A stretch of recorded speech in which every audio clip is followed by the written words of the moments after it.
یہ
7 ہو گئے. ماں بہن بیٹی، خالہ پھوپھی، بھانجی بھتیجی. تو دماغ میں آسانی سے گھس گیا ہے کہ خالہ پھوپھی ایک ہوتی ہے نا، اور بھانجی بھتیجی ایسے آتی ہے، اور ماں بہن بیٹی. تو یہ جو ہے 7 رشتے ہوتے ہیں. اب یہی 7 رشتے رضاعت کی وجہ سے بھی آپ کے لیے حرام ہے. یعنی اگر آپ نے کسی عورت کا دودھ پیا ہے تو اس کے سارے لڑکے اور اس طریقے سے وہ رشتے جو آپ کے یہاں نسب میں حرام ہے تو وہاں بھی حرام آپ کے ہوں گے. تو 7 دونی 14 ہو گئے. 14 رشتے آپ کے لیے حرام ہوئے. ابھی 4 اور باقی ہے، وہ دیکھیے. آپ سسرال میں چلیے، ٹھیک ہے، جن کی شادی ہوئی ہے سسرال میں، آپ کی ساس یعنی آپ کی وائف کی مدر، آپ کی بیوی کی ماں، یہ آپ کے لیے حرام ہے. آپ اس سے شادی نہیں کر سکتے. یہ ایک ہو گئی.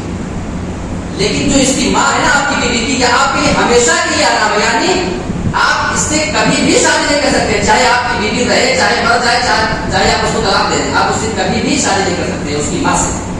لیکن 3 چیزیں اس میں ایسی ہیں کہ اگر آپ کی بیوی آپ کے پاس نہ رہے، انتقال کر جائے یا آپ اس کو طلاق دے دیں تو 3 ایسی عورتیں ہیں جن سے آپ شادی کر سکتے ہیں.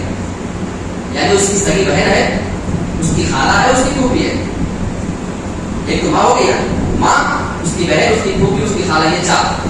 ان چاروں سے آپ سسرالی رشتے میں شادی نہیں کر سکتے. لیکن ماں ایسی چیز ہے کہ آپ اس سے کبھی نہیں کر سکتے، چاہے آپ کی بیوی زندہ رہے یا نہ رہے. لیکن باقی جو 3 ہیں، بہن اس کی سگی، اس کی پھوپھی، اس کی خالہ، ان سے آپ اپنی بیوی کے انتقال کے بعد شادی کر سکتے ہیں یا اس کو طلاق دینے کے بعد. یعنی آپ کی بیوی کے رہتے ہوئے ان سے آپ شادی نہیں کر سکتے ہیں. تو یہ 14 اور 4 18 ہو گئے. تو یہ 18 رشتے آپ کے حرام ہیں جن سے آپ شادی نہیں کر سکتے. اور اسی میں سے ایک چیز کا ذکر اللہ نے کیا ہے کہ ایسی عورت والمحصنات من النساء، ایسی عورتیں جو کسی آدمی کے نکاح میں ہو. نکاح میں کسی آدمی سے اگر کسی عورت کا نکاح ہو جائے تو جب تک اس کے نکاح میں وہ رہے گی، جب تک اس عورت سے آپ شادی نہیں کر سکتے. یہ پتا چل گیا. اسی سے یہ بھی پتا چل گیا کہ ایک عورت ایک ساتھ ایک سے زیادہ شوہر بھی نہیں رہ سکتی. کیسے پتا چلا؟ جب کوئی عورت کسی مرد کے نکاح میں ہے تو آپ اس سے شادی نہیں کر سکتے، کوئی دوسرا اس سے شادی نہیں کر سکتا. اس کا مطلب یہ ہوا، اس کا مفہوم مخالف یہ نکلا کہ اگر کسی عورت کی کسی مرد سے شادی ایک بار ہوئی ہے، جب تک وہ آدمی زندہ ہے یا اس کے نکاح میں وہ ہے، اس وقت تک کسی دوسرے شوہر کے ساتھ اس کے رہتے ہوئے شادی نہیں کر سکتی. اس سے پتا چلا کہ وہ ایک سے زیادہ شادی ایک وقت میں عورت نہیں کر سکتی.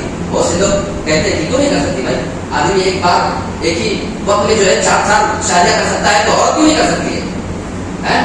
مرد کر سکتا ہے تو عورت کیوں نہیں کر سکتی؟ بعض لوگ اعتراض کرتے ہیں. ان کا یہ اعتراض نہایت ہی حکمرانہ اور بیوقوفی بنا ہے. بتاؤ کیوں نہیں کر سکتی؟ اگر مان لیجیے ایک عورت 4 آدمیوں سے ایک ساتھ شادی کر لے تو کیا برائی چیز ہے؟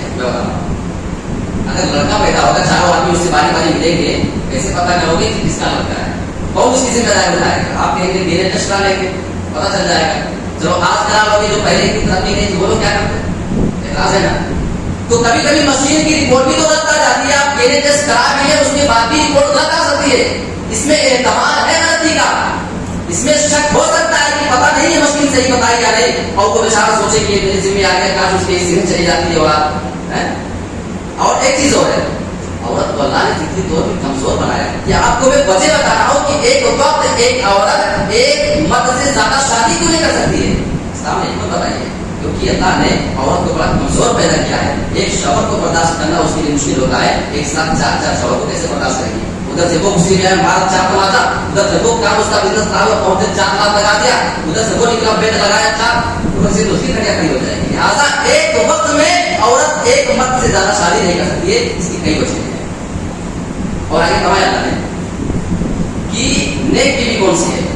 نیک بیوی کی پہچان ہے، سمجھے؟ کہاں لیتا جو فرما برداری کرنے والی. اگر کوئی عورت اپنے شوہر کی فرما بردار نہ ہو تو وہ نیک نہیں ہو سکتی ہے. یہ قرآن کے الفاظ بتا رہے ہیں. حافظہ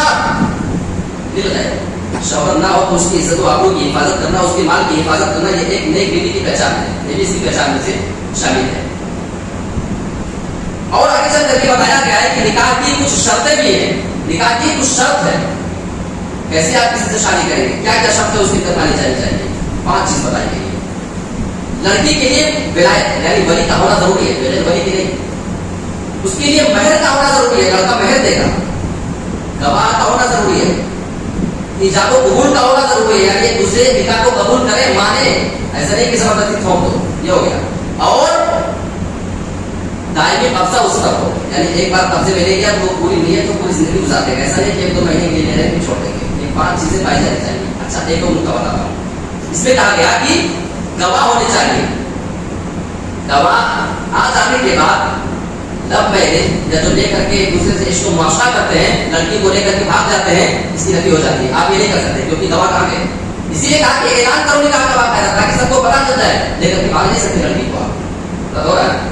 اچھا ایک چیز اور تھا 5ویں نمبر پہ ہے کہ دائمی قبضہ ہو، دائمی قبضے سے نکاح متعہ، یعنی ایک آدھ مہینے کے لیے جو لوگ شادی کرتے ہیں کچھ روپیہ پیسہ دے کر کے وہ ایک کنٹریکٹ ہوتا ہے اور اس کے بعد اس کو چھوڑ کر کے چلے جاتے ہیں، نکاح متعہ یہ بھی حرام ہے کیونکہ یہ دائمی نہیں ہے، تو 1 مہینے کے لیے ہے، یہ بھی حرام ہو گیا۔ اس سے ایک چیز اور حرام ہے حلالہ مروجہ، ہمارے یہاں جو حلالہ سینٹر کھلے ہوتے ہیں نا، اس سے پتہ چلا کہ اگر حلالہ میں کیا ہوتا ہے، 1 لاکھ کے لیے کسی کی بیوی کسی کے پاس لے جائی جاتی ہے اور اس کے بعد وہ اس کو چھوڑ دیتا ہے، تو اس میں تو پہلے ہی ہے تو پیمان ہو گیا کہ 1 لاکھ کے لیے ہے، تو اس میں دائمی کہا ہے وہ ہمیشہ کے لیے کہا ہے، لہٰذا یہ مروجہ حلالہ جائز نہیں ہے۔ اچھا تعجب ہے کہ یہ بھی انسان نے کہا طلاق طلاق طلاق، چلو ہو گیا کام، حالانکہ ابھی طلاق ہوئی نہیں، ابھی اس کے لیے حلال ہے، جس کے لیے یہ بیوی ابھی حلال تھی اس پر حرام کر کے، جس کے اوپر حرام ہے اس کے پاس لے جا کر کے اس کے لیے حلال کر کے ناک بھاگ گزرواتے ہیں، نہ اس کی تعلیم ساری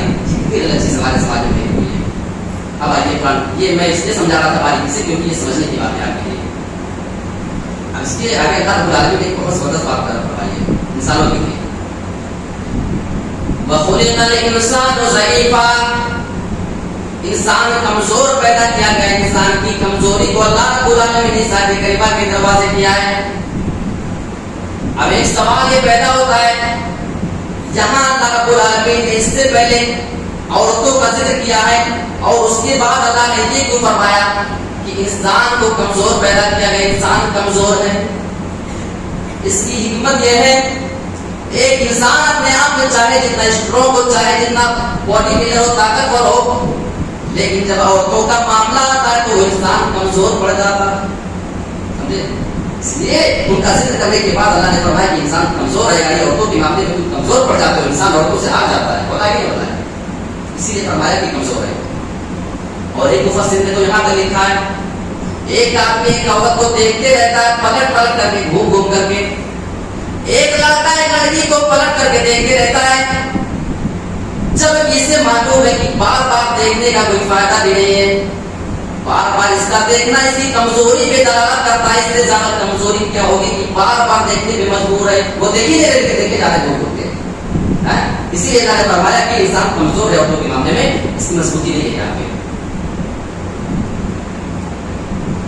اس کے آگے اللہ رب العالمین نے ایک پیغام دیا مسلمان، یا ایھا الذین آمنوا لا تأکلوا اموالکم بینکم بالباطل الا ان تکون تجارۃ عن تراض منکم ولا تقتلوا انفسکم، اے ایمان والو تم آپس میں ایک دوسرے کا مال باطل طریقے سے نہ کھاؤ، چھین جھپٹ کر کے، ظلم کر کے کسی کا مال ہڑپ کر کے ناجائز طریقے میں نہ کھاؤ۔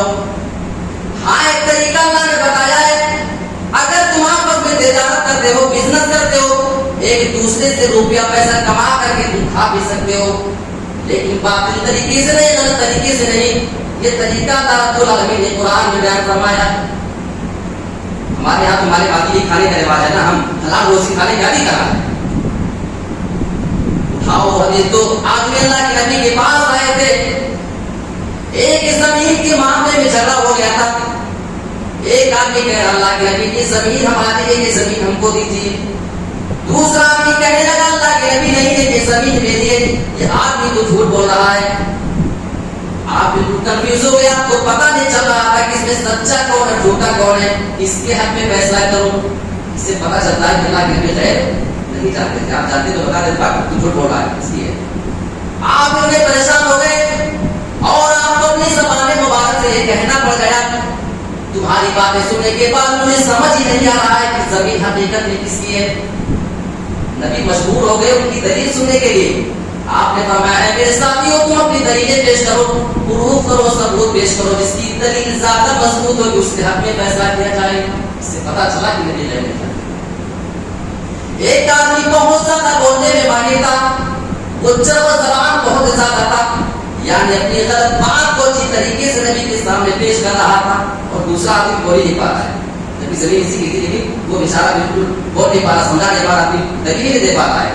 اور جانتے ہیں اللہ کے نبی کو دلیل اس کی مضبوط زیادہ معلوم ہوئی جو زیادہ پڑھ بولے جا رہا تھا, اور جو آدمی ایسے بیچارہ یہ ہے تو اللہ کی ایسا ایسا لگتا ہے اس کی دلیل کمزور معلوم ہو رہی ہے, اس کی نہیں ہے اسی کی ہے. سمجھے اللہ کے نبی غلطی کر گئے, نبی غیب جانتے تو کبھی فیصلہ غلط کر دیتے.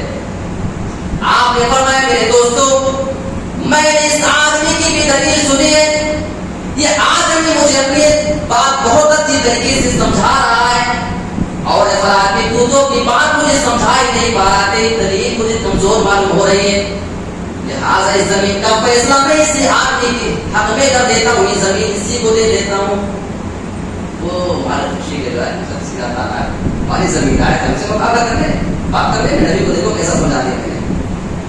یہ آدمی یہاں مایوس ہو جاتا ہے, لیکن نبی اکرم نے زمین دینے سے پہلے آپ نے اپنی زبان مبارک سے ایک جملہ ارشاد فرمایا تھا. غور کرو کہ وہ کون سا جملہ تھا. نبی نے فیصلہ اس آدمی کے حق میں کر دیا ہے کہ زمین تم کو دے رہا ہوں, لے کر کے جاؤ, لیکن آپ نے دیتے ہوئے اتنا سارا جو فرما دیا تھا تم جانتے ہو کہ یہ زمین تمہاری ہے یا نہیں. میں تو فیصلہ کر رہا ہوں تمہاری دلیل دے کر کے, تمہاری باتیں سن کر کے. اگر یہ زمین تمہاری نہیں ہے تو ٹھیک ہے لے کر کے جاؤ, اور اگر یہ زمین تمہاری نہیں ہے فإنما هي قطعة من النار, تو میں تمہیں جہنم کا ٹکڑا دے رہا ہوں. فلیأخذها, چاہو تو اس کو لے سکتے ہو, اور لیترکها, چاہو تو چھوڑ کر کے بھی جا سکتے ہو. جب اس آدمی نے سنا نبی اکرم نے فرمایا ہے کہ جہنم کا ٹکڑا تمہاری زمین نہیں ہے, فوراً اپنی بات سے پلٹ جاتا ہے, شرمایا بھی نہیں, سوچا بھی نہیں کہ نبی کیا فرمائیں گے کہ ابھی تک تم جھوٹ بول رہے تھے. کہنے لگا اللہ کہ نبی کی زمین تو میری نہیں ہے, ابھی تک میں جھوٹ بول رہا تھا, اس سے آپ نے وہ دے دی جائے.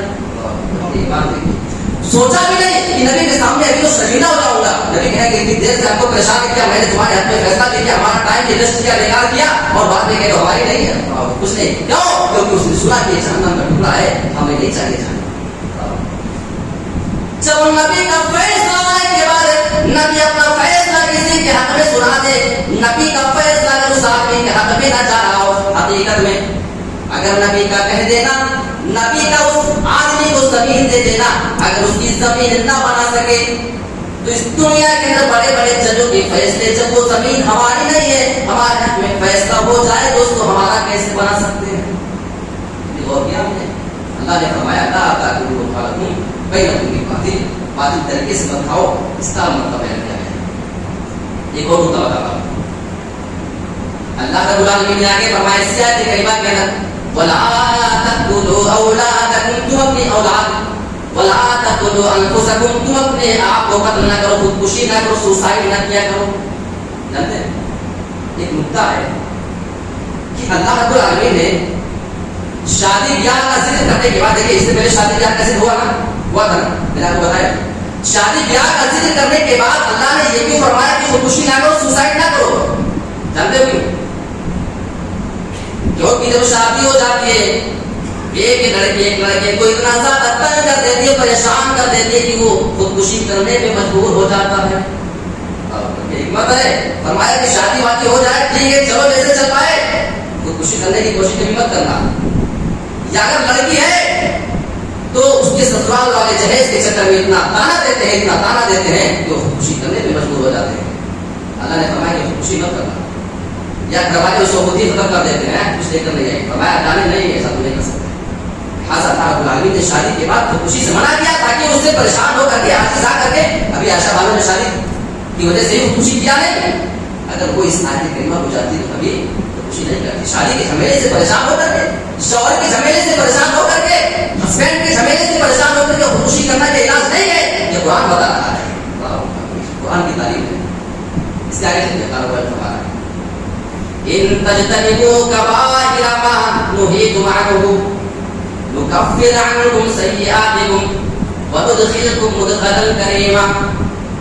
اے لوگوں اگر تم بڑے بڑے گناہوں کو چھوڑ دیا کرو جس سے تم روکے گئے ہو, جس کام سے تم کو منع کیا گیا ہے, یعنی کبیرہ گناہوں کو اگر چھوڑ دیتے ہو تو ہم تمہارے صغیرہ گناہوں کو, چھوٹے چھوٹے گناہوں کو خود ہی معاف کر دیا کریں گے. فائدہ دیکھ رہے ہو, بڑے گناہ سے بچ جاؤ, چھوٹے گناہ سے معافی مانگنے کی ضرورت ہی نہیں ہے. یہ اللہ کی رحمت نہیں ہو جائے. بھائی بڑا گناہ آپ نے چھوڑ دیا, اب آپ کہیں گے بڑا گناہ بتا دیجیے کون سا ہے. بھائی بڑا گناہ جانیں گے تبھی نہ آپ اس سے بچیں گے, تبھی نہ آپ کے چھوٹے چھوٹے گناہ اللہ خود بخود معاف کر دے گا. اور اللہ نے فرمایا سندخلہم مدخلا کریما, ہم تمہیں بہت باعزت جگہ میں داخل کر دیں گے. عزت چاہتے ہو نا, بلندی چاہتے ہو, ہم تمہیں ایسی جنت میں دیں گے کہ لوگ دیکھتے رہ جائیں گے. اتنی زیادہ بزرگی والی جنت تم کو دے دیں گے. بڑے گناہ اس کی کچھ شرط ہے. بڑا گناہ کون سا جان لیجیے آپ, جس گناہ کے کرنے پر کوئی سزا سنائی گئی ہو, کوئی وعید سنائی گئی ہو. بھائی جس گناہ کے کرنے پہ لعنت کی گئی ہو, جیسے سزا سنائی گئی ہے شرک وغیرہ پہ, زنا وغیرہ پہ, وہی سنائی گئی ہے کہ زنا کرو گے ایسا ایسا ہو. لعنت کی گئی ہو سود کھانے والے پہ, اللہ کے نبی نے لعنت کیا کہ لعن رسول اللہ صلی اللہ علیہ وسلم علی آکل الربا وموکلہ, لعنت کیا ہے سود کے کھانے والے پہ. لہذا سود کبیرہ گناہ ہو گیا, بڑا گناہ ہو گیا. اسی طریقے سے کسی پر حد مقرر کی گئی ہو, سزا بیان کیا گیا ہو کہ انسان اگر یہ گناہ کرتا ہے تو اس کی یہ سزا ہے. کوئی زنا کرتا ہے تو اگر شادی شدہ ہے تو وہ رجم کیا جائے گا, شادی شدہ نہیں ہے تو گولی مارے جائیں گے. تو اس سے پتا چلے گا آپ کو کہ یہ کبیرہ گناہ ہے یا صغیرہ. ایک چیز اور ہے کہ جن گناہوں کا نام لے لے کر کے بیان کر دیا جائے نا, تو سمجھ جانا کہ یہ بھی کبیرہ گناہ ہے. تو یہ کچھ چیزیں ہیں کبیرہ گناہ کی پہچان, جس سے آپ سمجھ سکتے ہیں کہ یہ گناہ کبیرہ ہے اور آپ اس سے بچ سکتے ہیں. اچھا ایک بات بتائیے, دنیا میں کوئی ایسا سخی ملے گا آپ کو کہ بلا بلا کر کے کسی کو دیتا ہو بنا مانگے؟ کوئی ہے ایسا؟ کتنا ابھی کسی کے پاس ہو سوچے گا بھائی کوئی مانگا ہونا نہیں تو اچھا ہے. نہیں کسی کو سنا کہ اسے بلا بلا کر کے اگر کوئی نہ ہے تو بھائی دعوت اور مانگو اس سے, سنا کر ایسا نہیں. قرآن بتا رہا ہے واسأل اللہ من فضلہ, اے مسلمانوں اے ایمان والو تم اللہ رب العالمین سے اس کے فضل کا مطالبہ کیا کرو, یعنی تم اللہ کے پاس جا کے اس کی فضل و کرم کی چیزیں مانگا کرو. اچھا یہ بتائیے یہاں پہ اللہ دے گا ضرور, کیونکہ اللہ خود بلا رہا ہے. مثال کے ذریعے آپ سوچیے, مثال اس لیے دی جاتی ہے تاکہ بات آپ کی سمجھ میں آ جائے. کوئی بڑا آدمی, بہت امیر آدمی کسی معمولی سے چھوٹے سے آدمی کو بلائے کچھ دینے کے لیے, خود بلائے, اپنے آپ نہیں جا رہا ہے, فرض دیکھیے خود بلائے کہ آؤ میں کچھ دوں گا تم کو, مانگو کیا مانگنا ہے. اب اگر یہ آدمی مانگے گا تو وہ دے گا کہ نہیں دے گا؟ دے گا. کیوں؟ کیونکہ خود ہی کو بلایا ہے, ابھی کام کیسے کرے گا؟ اللہ نے خود بلایا ہے کہ آؤ مانگو. اگر یہ بندہ جا کر کے مانگے گا تو اللہ دے گا کہ نہیں دے گا؟ دے گا نا, کیونکہ اللہ خود ہی کو بلا رہا ہے کہ آؤ اس سے مانگو, میں تمہیں دینے کے لیے تیار ہوں. آگے رب العالمین نے ایک اور چیز کا ذکر کیا ہے مردوں کے بارے میں. الرجال قوامون علی النساء بما فضل اللہ بعضهم علی بعض وبما انفقوا من اموالهم. اللہ رب العالمین نے فرمایا مرد قوام ہیں, عورتوں کے اوپر نگراں ہیں, حاکم ہیں, ان کی فضیلت بیان کی جا رہی ہے. کیا وجہ ہے؟ اللہ رب العالمین نے مردوں کو عورتوں کے اوپر فضیلت دے کر کے رکھی ہے, ایک ریزن. اور دوسرا ریزن وَبِمَا أَنفَقُوا مِنْ أَمْوَالِهِمْ, یہ اپنے مالوں کو اپنی بیویوں کے لیے خرچہ کیا کرتے ہیں. بھائی مال خرچہ کرتے ہیں اسی لیے آپ کی ویلو ہے. جس کے پاس کچھ نہ ہو, ایسے بڑا رہتا ہے گھر میں, تو بیوی کی نزدیک اسے کوئی ویلو نہیں ہوتی ہے, سمجھے. مال خرچہ کرتے ہیں اس لیے بیوی کی نزدیک آپ کی ویلو ہوتی ہے. اللہ نے فرمایا اس کا انکار کیسے ہوتا ہے؟ اس کے آگے رب العالمین نے ایک اور چیز کا بیان کیا جانتے ہیں. اگر میاں بیوی کے درمیان آپس میں اگر کسی بات میں بنتی نہ ہو, ٹھیک ہے, لڑکی لڑکا ہے, ان کی شادی ہو گئی ہے, اگر ان کے درمیان ایسی نوبت آ جائے کہ روزانہ جھگڑے ہو رہے ہیں, تو ایک طریقہ اللہ بتا رہا ہے کہ لڑکے کے گھر والے کی طرف سے ایک آدمی بلاؤ, کسی اچھے آدمی کو, اور لڑکی کے گھر والے کی طرف سے کسی آدمی کو بلاؤ, اور وہ دونوں بیٹھ کر کے آپس میں بات کریں, سمجھائیں, معاملے کو سمجھائیں. کیونکہ آپ سوال کر سکتے ہیں کہ کسی باہر کے آدمی کو کیوں نہیں بلانے کے لیے کہا گیا ہے, اس کے گھر کے اور اس کے گھر کے ہی کیوں جانتے ہیں؟ کیونکہ لڑکی کے مزاج کو لڑکی کے گھر والا سمجھتا ہے کہ ہماری لڑکی نے کیا کیا ہوگا, کچھ دکھا ہوگا, اس کو سمجھا دیتا. اور لڑکے کے گھر والے لڑکے کو سمجھیں گے, اس کو سمجھائیں گے, آپس میں ایک دوسرے کو بات سمجھا کر کے بتانے کی کوشش کریں گے. کوئی باہر کا آدمی آ جائے گا, اس کو کیا پتا کہ کیا معاملہ ہے, کیا چیز ہو رہی ہے, کچھ پتا چلے گا اس کو, اور ان کا سیدھا فیصلہ کرنے چلا جائے گا. لہٰذا بتایا کہ دور کے نہیں, باہر کے نہیں, اپنے گھر کے ہی لاؤ, ایک لڑکی کے اور ایک لڑکے کے. اس کے بعد اللہ رب العالمین 10-11 چیزوں کے بارے میں مسلمانوں کو بتا رہا ہے. وَاعْبُدُوا اللَّهَ وَلَا تُشْرِكُوا بِهِ شَيْئًا وَبِالْوَالِدَيْنِ إِحْسَانًا وَبِذِي الْقُرْبَى وَالْيَتَامَى وَالْمَسَاكِينِ وَالْجَارِ ذِي الْقُرْبَى وَالْجَارِ الْجُنُبِ. اللہ رب العالمین فرما رہا ہے تم اللہ کی عبادت کرو, اس کے ساتھ کسی کو شریک نہ کرو. ایک چیز کو سمجھیے گا, اللہ کی عبادت کرو, اس کے ساتھ کسی کو شریک نہ کرو. وَبِالْوَالِدَيْنِ إِحْسَانًا, اور تم والدین کے ساتھ اپنے حسن سلوک کیا کرو, اچھائی سے اپنے والدین کے سامنے تم پیش آیا کرو.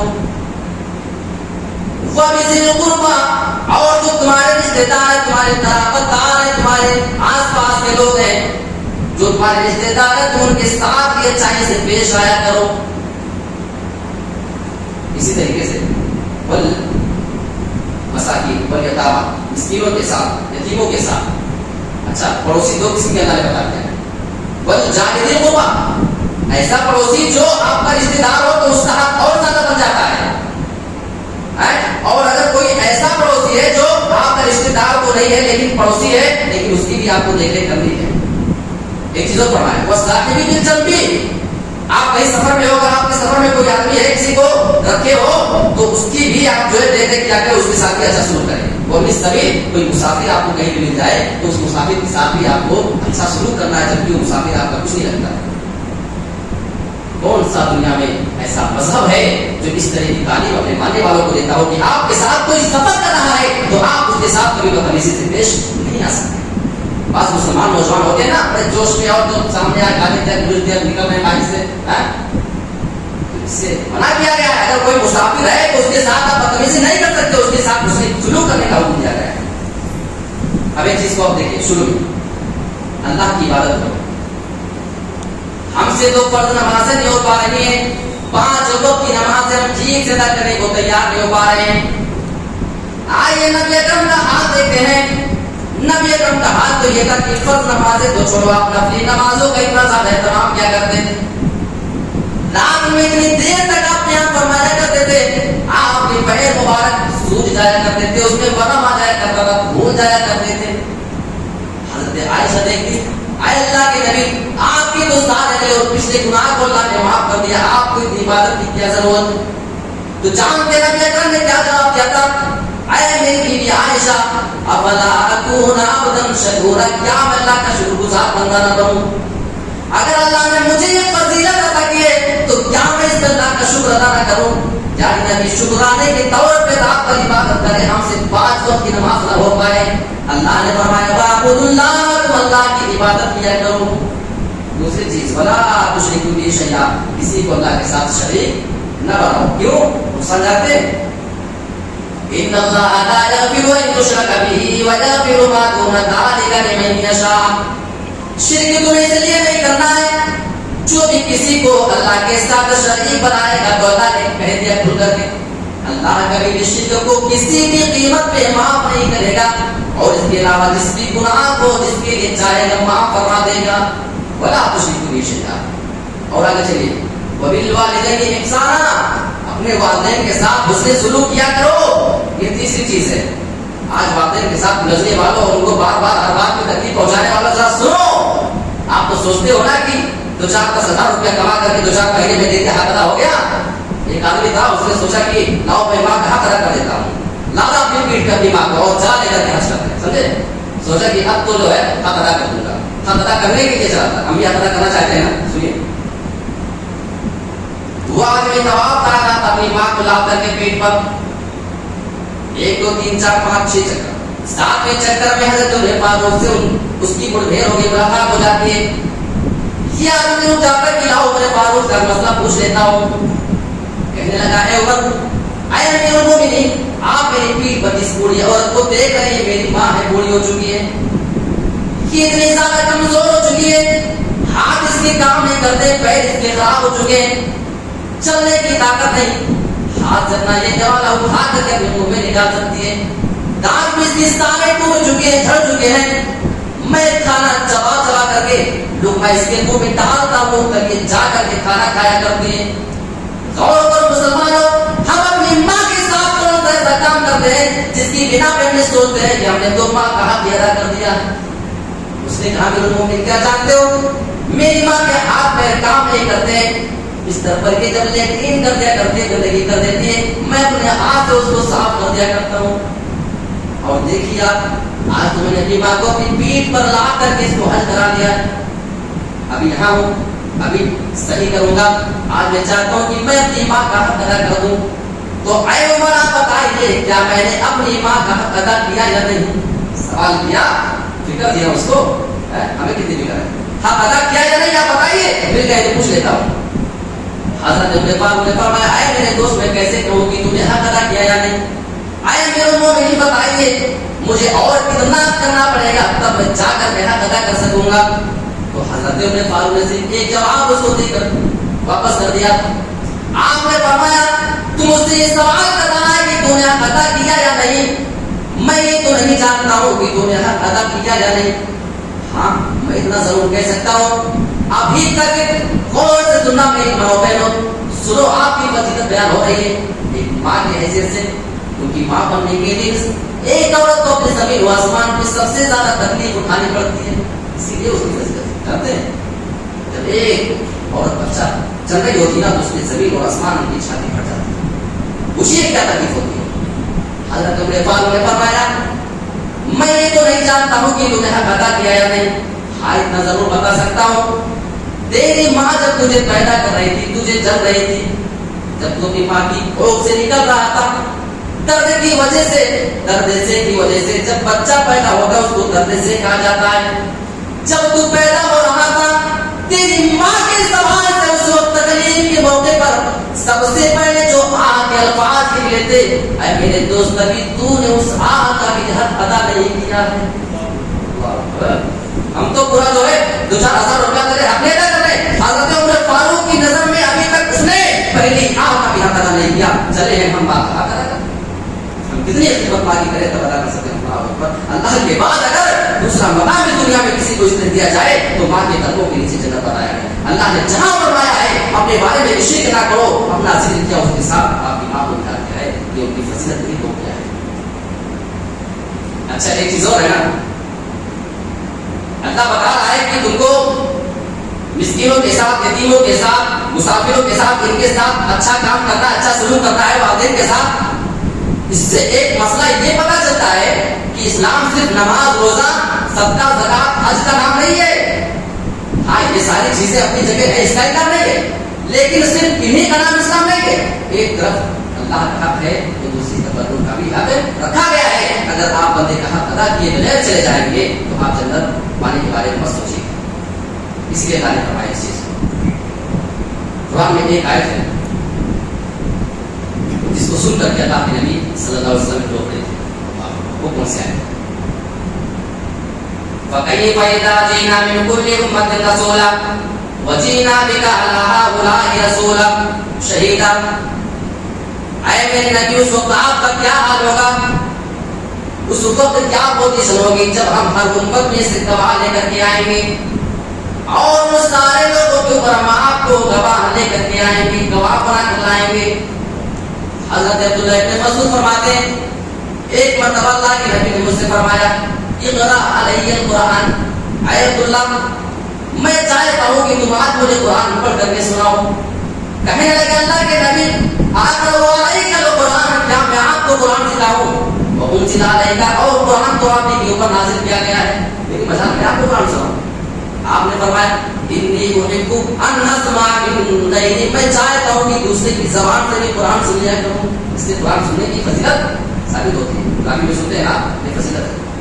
نبی کو بھی خواہش ہے کہ میں کسی دوسرے کی زبان سے قرآن سن سکوں. اور بعض مفسرین نے تو یہاں تک کہا ہے کہ جتنا پڑھنے کا ثواب ہے اتنا سننے کا بھی ثواب ہے. حضرت عبداللہ ابن مسعود فرماتے ہیں میں نے سورہ نساء کی تلاوت شروع کر دی. میں سورہ نساء پڑھتے ہوئے جا رہا تھا اور میں سائے کے اوپر پہنچا. فكيف إذا جئنا من كل أمة رسولا وجئنا بك على هؤلاء شهيدا فكيف إذا جئنا من كل أمة بشهيد. اس زبان سے ادھر بولا حضرت عبداللہ ابن مسعود فرماتے ہیں کہ جب میں اس آیت کریمہ کے اوپر پہنچا تو اللہ کے نبی نے فرمایا بس تمہارے اس سے زیادہ نہیں. حضرت عبداللہ فرماتے ہیں جب نبی نے مجھے ٹوکا تو میں نے اپنی نظر اوپر اٹھا لی. نبی اکرم کے چہرے کی جانب جب میں نے دیکھا تو کیا دیکھ رہا ہوں کہ آپ کی دونوں آنکھوں سے آنسو جاری. جانتے ہیں نبی کیوں رو رہے ہیں؟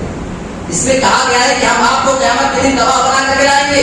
یعنی گواہی دینا یہ اتنی بڑی ذمہ داری نبی کے اوپر ہے کہ نبی اس ذمہ داری کو سوچ کر کے ہو رہے ہیں. ہم کسی ذمہ داری کو سوچ کر کے آج تک دنیا میں کبھی ہوئے ہیں؟ آگے دار العالمین نے تیمم کا طریقہ بتایا ہے کہ اگر تم بیمار ہو یا سفر میں ہو یا پیشاب پخانہ کر کے آئے ہو یا بیوی سے مل کر کے آئے ہو اور تمہیں اگر پانی نہ ملے تو پاک مٹی سے تم تیمم کر سکتے ہو. تیمم کا طریقہ کیا ہے؟ آپ اپنے ہاتھ کو پاک مٹی پر ایسے ماریں گے اور اس کے بعد اس پہ پھونک مار دینا ایک بار تاکہ سارا دھولے تو وہ صاف ہو جائے. اور اللہ نے فرمایا کہ پھر اس کو اپنے چہرے کا اور اپنے ہاتھ کا مسا کر دو. ایک بار چہرے پہ پھیرا اور ایک بار سلائی کے لیے اور ایک بار سلائی کے لیے بس ہو گیا. اس میں بہت زیادہ کچھ کرنے کی ضرورت نہیں. یہ اتنی آسانی ہے کہ ایک انسان ارے بھائی آپ چلو پیشاب پخانہ کر کے آئے تو آپ وضو اٹھائیے تو ارے بات ہو گئی. ایک انسان اپنی بیوی سے ہم بستری کر کے آ جائے غسل جنابت کی اسے ضرورت ہے. اگر اسے پانی نہیں مل رہا ہے اسلام نے اتنی آسانی پیدا کر دی پڑھانے کی ضرورت نہیں. تیمم کر لے تیرا جو ہے وضو تیرے کافی ہو جائے گا. تیمم کرنا جہاں غسل ضروری ہے وہاں تیمم کو کافی کر دیا گیا. اس سے زیادہ آسان دین آپ نہیں پا سکتے ہیں. ان الدین یسر دین تو آسانی کا. اور آگے اللہ العالمین نے فرمایا ان الذين يكفرون بآياتنا سوف نصليهم نارا. جو لوگ ہماری آیتوں کا انکار کرنے والے ہیں ہم قریب ان کو جہنم کے اندر ڈال دیں گے. کلما نضجت جلودهم بدلناهم جلودا غيرها ليذوقوا العذاب. جب ان کو جہنم میں ہم ڈال دیں گے جلتے رہیں گے جب ان کی چمڑی جلتے جلتے پک جائے گی. کیا ہوگی؟ پک جائے گی. جیسے گھوڑا پھنسی ہوتے ہیں نا تو پک جاتی ہے تو ڈاکٹر کیا کرتا ہے آپریشن کر دیتا ہے. وہ وہاں سے نکال کر کے گندگی کو پھینک دیتا ہے تاکہ صحیح ہو جائے. اللہ نے فرمایا جب ان کو عذاب دیا جائے گا جہنم میں وہ جلتے رہیں گے. عذاب کی وجہ سے جب ان کی چمڑی پگھل جائے گی خراب ہو جائے گی سڑ جائے گی گل جائے گی تب اس موقع میں ہم کو دوسری چمڑی دے دیں گے اور پھر اس پہ بھی ہم عذاب دیں گے. یہ ذوق العذاب ایسا نہ ہو کہ ساری چمڑی جب خراب ہو جائے تو پھر عذاب دینا بند نہ کیا جائے بلکہ نئے سرے سے پھر چمڑی دے دی جائے گی. یہ عذاب بھی عذاب دیا جائے. جہنم کو کیا سمجھتے ہیں؟ جہنم کے حوالہ کی گزارتے ہیں. صحیح مسلم حدیث ہے 4 ارب 90 کروڑ سے زیادہ فرشتے جہنم کو جب کھینچیں گے پکڑ کر کے تب جہنم کی سچ آئے گی. صحیح مسلم کی حدیث. اللہ کے نبی نے ارشاد فرمایا یودا بجہنم یومئذ لہا 70,000 زمان.